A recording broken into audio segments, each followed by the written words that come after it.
Hey there, fellow dirt enthusiasts! It's your soil sensei back with another game-changing composting experiment that's going to revolutionize how you think about garden waste. You know that pile of Amazon boxes sitting in your garage? Or those cereal boxes you've been tossing in the recycling bin? Well, I've got some incredible news that's going to change everything. Last month I decided to test something that many gardeners overlook: composting cardboard directly in my garden beds. And let me tell you, the results blew my mind.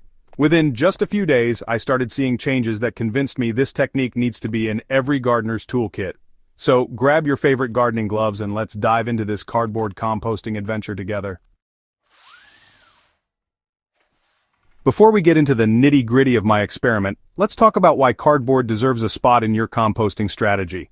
As gardeners, we're always looking for sustainable ways to improve our soil, and cardboard checks every box, pun intended. Cardboard is essentially wood pulp, which means it's pure carbon-rich organic matter.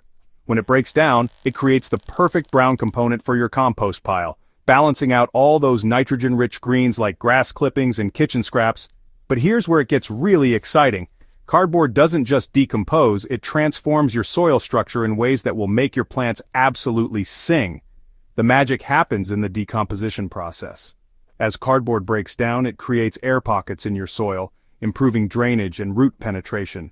Plus, it acts like a sponge, holding moisture during dry spells while preventing waterlogging during heavy rains. It's like giving your garden beds a complete soil makeover. For this experiment, I chose 3 different garden areas to test various cardboard composting methods. I wanted to give you real practical results you could replicate in your own space, whether you're working with raised beds, in-ground gardens, or even container setups. In my first test area, I used plain brown cardboard boxes, the kind you get from online deliveries. I removed all tape, staples, and glossy labels because these materials don't break down naturally and can introduce unwanted chemicals to your soil. The key here is using only plain, unbleached cardboard without any plastic coatings or colored inks. I tore the cardboard into roughly 6-inch pieces and soaked them thoroughly in water overnight.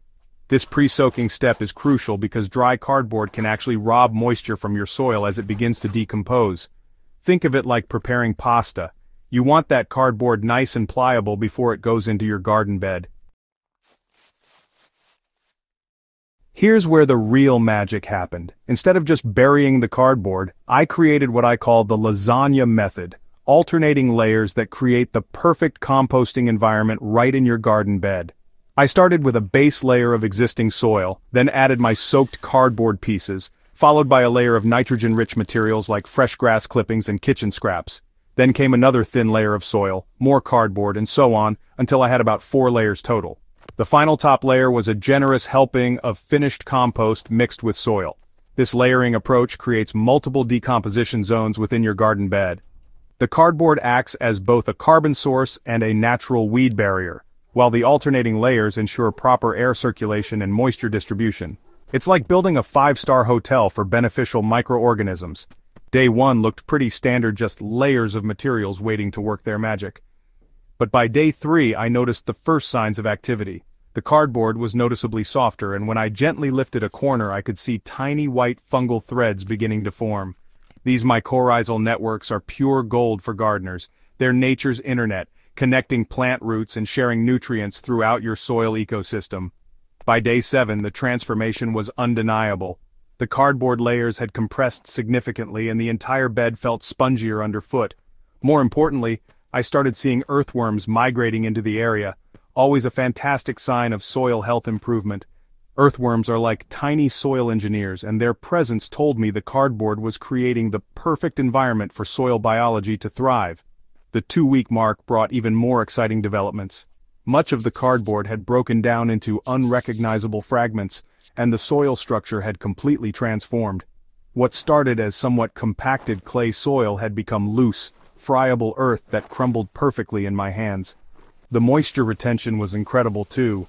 Even after several days without rain, the soil stayed consistently moist several inches down.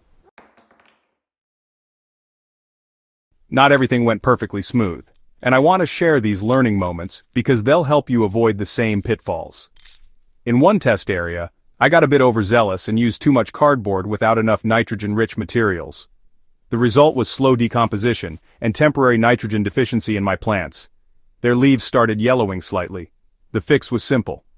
I added more grass clippings and a handful of blood meal to boost the nitrogen content. Within a week, everything balanced out beautifully. The lesson here is that cardboard composting, like all composting, is about maintaining the right carbon-to-nitrogen ratio. Aim for roughly 3 parts cardboard to 1 part nitrogen-rich materials for optimal results. Fast forward 3 months, and the benefits of cardboard composting just keep multiplying. The soil in my test areas now has dramatically improved water retention, better drainage, and a thriving ecosystem of beneficial organisms. Plants in these areas show more vigorous growth, better disease resistance, and improved drought tolerance. Ready to try this game-changing technique in your own garden? Start small with 1 bed or even a large container. Collect clean, uncoated cardboard and give it that crucial overnight soak. Remember to alternate your layers. Cardboard, nitrogen-rich materials, soil, repeat. Keep the entire system moist but not waterlogged, and be patient with the process. The beauty of cardboard composting is its accessibility. Every gardener has access to cardboard, making this one of the most budget-friendly soil improvement methods available. Plus, you're diverting waste from landfills while creating incredible growing conditions for your plants. It's a true win-win situation. Don't forget to hit that subscribe button if this cardboard composting adventure inspired you to try something new in your garden. Share your own cardboard composting experiments in the comments below. I love seeing how fellow soil enthusiasts adapt these techniques for their unique growing situations. Together, we're building a community of gardeners who understand that the secret to amazing plants starts with amazing soil. Keep growing, keep learning, and I'll see you in the next Soil Sensei adventure.